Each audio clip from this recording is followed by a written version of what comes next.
Okay. Okay. This is it. Hello everyone! Isang napakagandang araw, umaga, tanghali, gabi. Saan man po kayong parte ng Pilipinas ngayon. Merry Christmas and Happy New Year po sa inyong lahat. I hope na bigay na po natin lahat ng mga Christmas presents natin sa lahat ng mga mahal natin sa buhay. Anyway, ako nga po pala si Zarina Buenafe. Para po sa inyong kaalaman, ako po ay isang bonafide full-time miracle worker sa Kingdom. Na-convert po ako dito sa pamamagitan ng mama ko dahil isa po siyang televiewer ng programa ng ating pinakamamahal na pastor na Powerline way back 1997 pa. Kaya masakitin po yung loob ko talaga na nasuspend ang operation ng SMNI dahil nandyan din po ang programa ng aming pinakamamahal na pastor na Powerline na nagbibigay ng magandang balita, nakapagbibigay ng enlightenment sa mga banal na salita ng ating Ama sa pag-deliver ng ating pinakamamahal na pastor. Pero alam naman namin na hindi rin yan magtatagal at babalik ang SMNI. Anyways, para po sa inyong kaalaman, ako po ay isang full-time miracle worker for 20 years. Yes, 20 years na po akong full-time miracle worker and aside as one of the pastoral care in pastoral care department. Ayan, pasok na po tayo sa pastoral care department. Marami po kasing mga chismis, marami pong mga false accusations, marami pong mga panira, sabihin natin, na nilalagay nila sa pastoral. Hindi ko po muna magbibigay ng full informations or full detailed about sa pastoral. Dahil didiscuss po natin yan sa mga susunod pang vlog. Dahil kahit hindi ako social media person, hindi ko maaatim na ganyanin po nila ang aming pinakamamahal na pastor. Kaya magsasalita at pagsasalita na po kami. Kami po ang real pastoral. Been in this ministry for 2 decades, through thick and thin.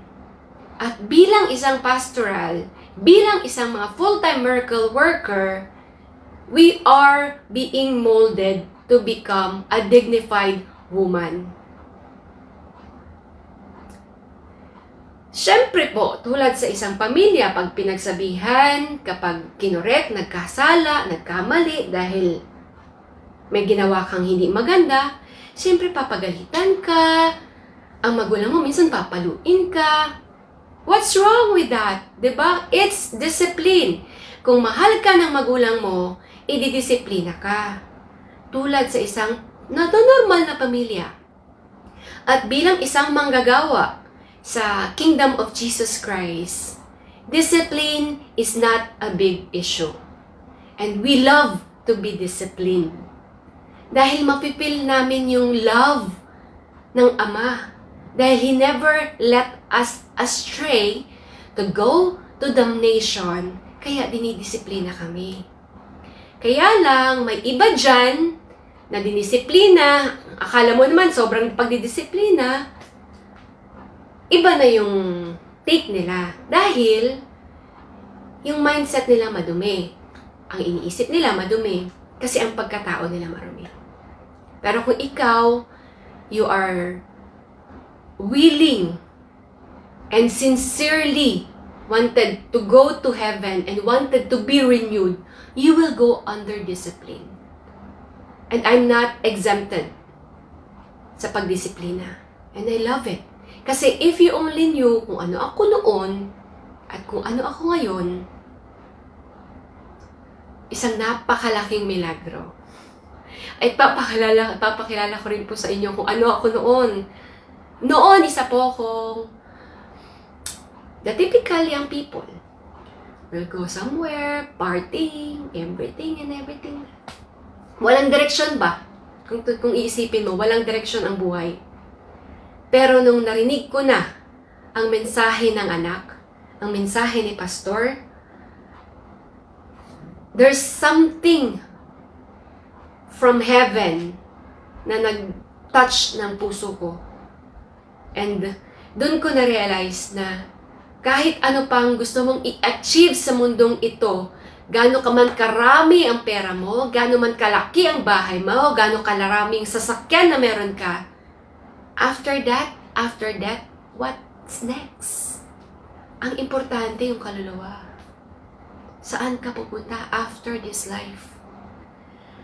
So, yan lang po muna yung sasabihin ko, yung isi-share ko sa inyo muna ngayon dahil I have decided to start this vlog to defend our beloved pastor, Pastor Apollo C. Quiboloy, over those people who accused him falsely, mga fake witnesses. At the same time, meron din tayong mga government officials na sana naman huwag kayong maging one-sided. Here we are, here I am, at marami pa kami didepensa sa anak, didepensa kay pastor, for we know who pastor really is. Kaya nga po kami nagtagal ng ganito sa kingdom. Kaya nga po kami hanggang ngayon andito sa kingdom.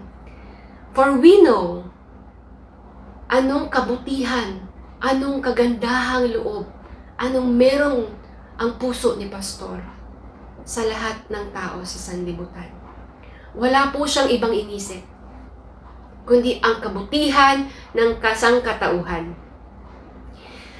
Pastor, pasensya na po kayo kung nakapag-vlog din ako.